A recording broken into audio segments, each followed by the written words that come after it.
Director Praful Patel was last night here. Then I raised it to that one as well.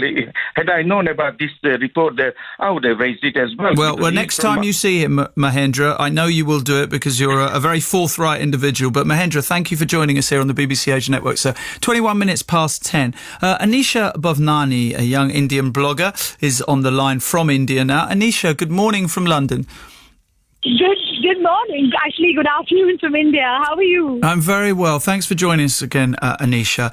My pleasure. Are you surprised that India seems to be suppressing this report? I'm not surprised at all. It does not surprise me. Even though I was really surprised by the fact that the malnutrition rates are so much higher than they are in African countries. But the fact they try to hide it is not surprising because there are a lot of things that have been hidden too easily where politics is concerned. So. But Narendra Modi has been very forthright, hasn't he? When he sees there's an issue, he talked openly about the toilets issue in India. He talked openly about how sons should be taught to respect women. Of course, he just did the father-daughter selfie thing. He's not shy in coming forward with these issues. Yes, I agree. But as actually I was reading on your site, since Gujarat has done so badly and he was the chief minister of Gujarat for such a long time, I'm guessing that is one major reason to hide what has come out in the survey. Anisha, being from a middle-class background like you are, do you think that India's middle classes do enough to help the poor in India, or do they close their eyes to poverty around them? I'm sorry, could you repeat that? Do you think that the middle classes in India do enough to help the poor, or do they ignore poverty? I think in some ways a huge population of the middle class have become immune to poverty. Because every time we're going in our AC cars, there are always beggars. We're used to seeing homeless people. If you look in that sense, I mean, as much as it hurts me to say this, in Mumbai there are a lot of slum areas. So in a way, I feel like we're immune to it. But then I do believe there is a small portion of people who go to NGOs and who do help out with these people. I work with this NGO called Support, where they pick up girls and boys from the streets who have gone through rehabilitation because they were addicted to drugs, like as young as the age of 5 years old. So I don't mean it, I guess, but I mean, there are people who do help, but I don't think it's as much as I would like or everybody would like. Anisha, thank you very much indeed. Let's speak to Bhupinder in Leicester. After that, we've got Sanjay in Leicester and we've got Z also. 81869 is the text. Email nihal@bbc.co.uk. Does India care about its people? Bhupinder, good morning. Good morning, Nihal. Interesting to hear Anisha say that she feels that a large amount of the middle class has become immune to poverty. That is so true, Nihal. Even when we go there to visit, even with my own family, I mean, they are quite well off, but they are not very charitable. It is just they are just bothered about their own. And when it comes to charity, India had come at the bottom of the. Even your Sri Lanka is quite high top. When it comes to the charity, so you can imagine from there. But I was amazed by this report this morning when I read it on my iPad. I wasn't expecting Gujarat to be in it.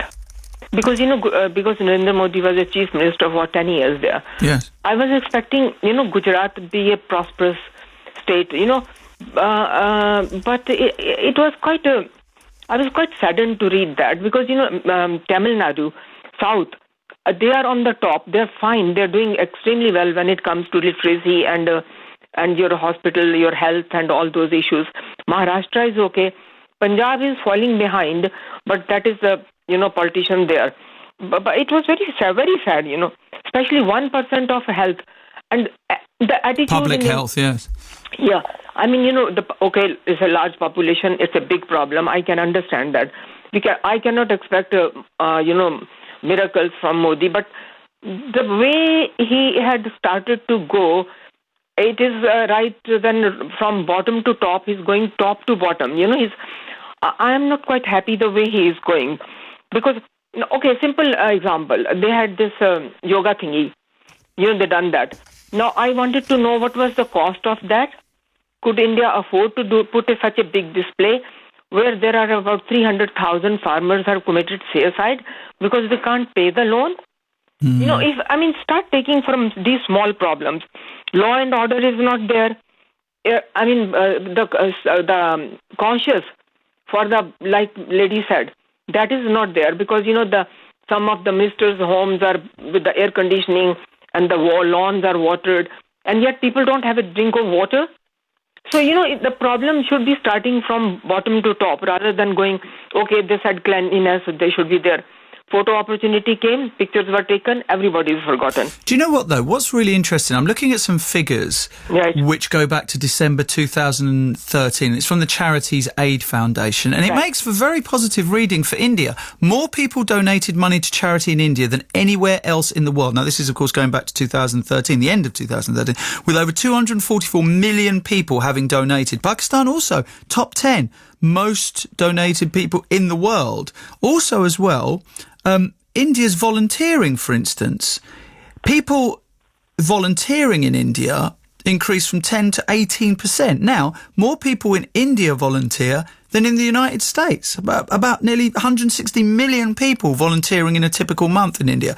So while this report comes out, and perhaps it will skew towards you thinking India doesn't care about its people, in terms of charitable giving and volunteering time, it does. But I don't know. I only read it in The Guardian, so I can go by that only. Of course. But is that rubbishing India? Is that another example of, rather than looking at the good that India does?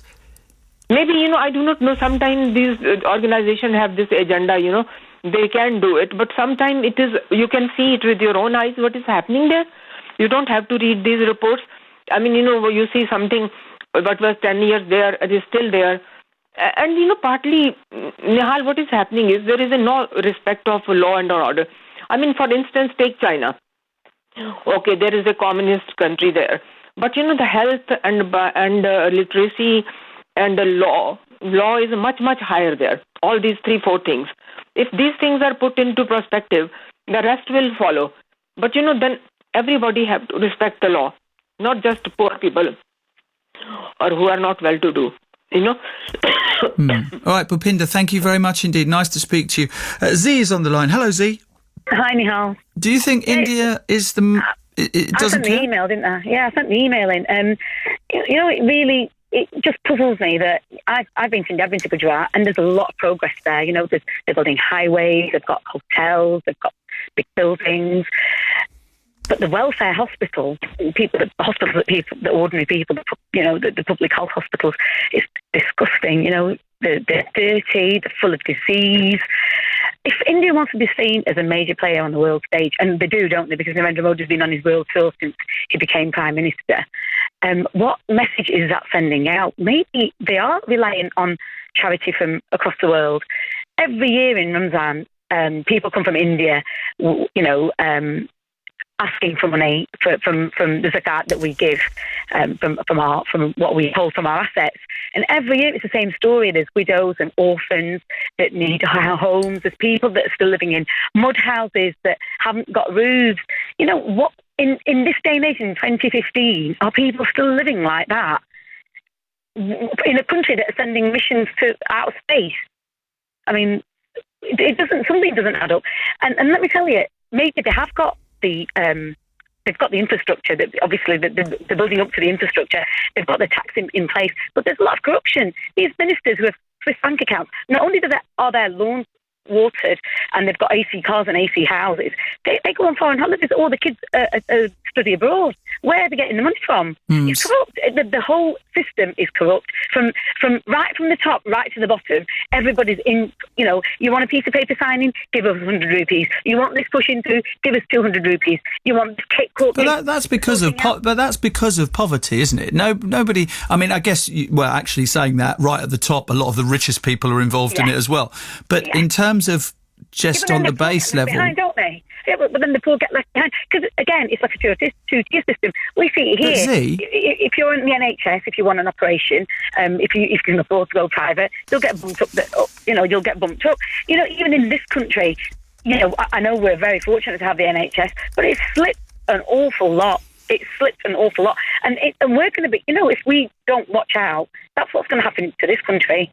I know it's all doom and gloom, but in India it's got a lot of, they're very affluent, and as I said, if they're sending missions, abroad, and if Narendra Modi can go on a world tour for the last year or whatever it is, and implement things like World Yoga Day, well, what about World Public Health, India Public Health Day? But the problem is, Z, are you buying into this idea that India is this terrible, poor, corrupt country generated by Western media, when in fact, if you look at it, 1.6 million children in this country grow up in homes which are too cold. 1.6 million children. Yeah. There are serious issues here, and yet we focus. And this is the fifth largest economy in the world. Infant mortality is 10% higher for babies in the lower social group than the average. 10% higher. So I can believe that. Is there an issue here? I've seen it with my eyes. I've seen it with my own eyes. Is there an issue? Is that the Western media like to rubbish India? No, because I've seen it with my own eyes. All right, okay. I'd love to say that, it's all mainstream media and, they've got the white saviour complex. They want to...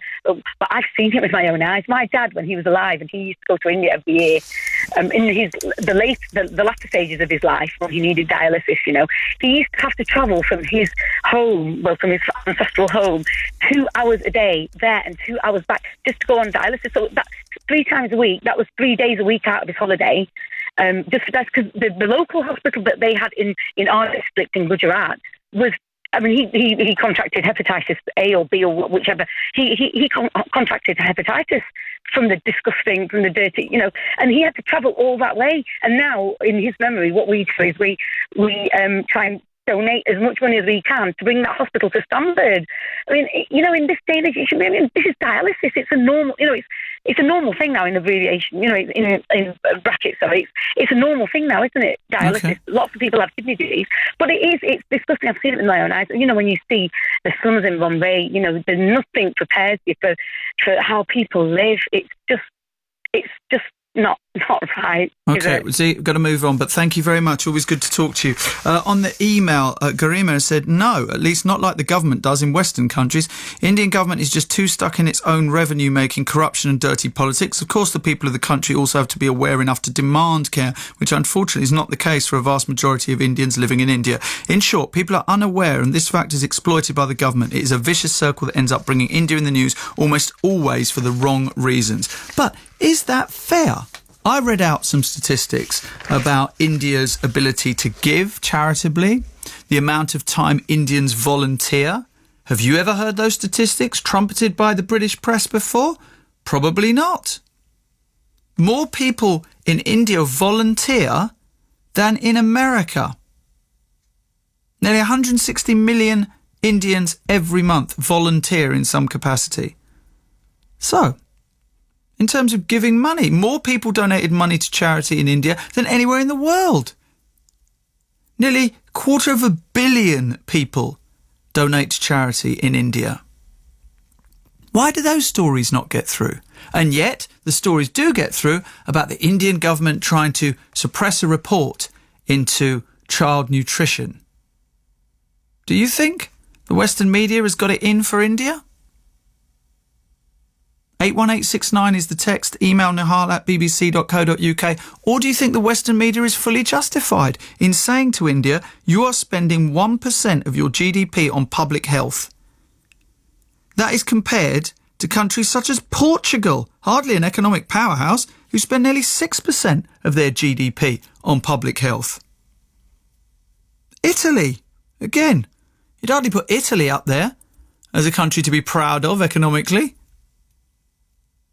So why is this? Spain, again, nearly 8% of its GDP on public health compared to India's measly 1%. So, does India care about its people? Or is the Western media just out to rubbish it whenever it can, unjustifiably? Get in contact with me. Tell me what you think. Bhavnani ka, jai Bhavnani ka.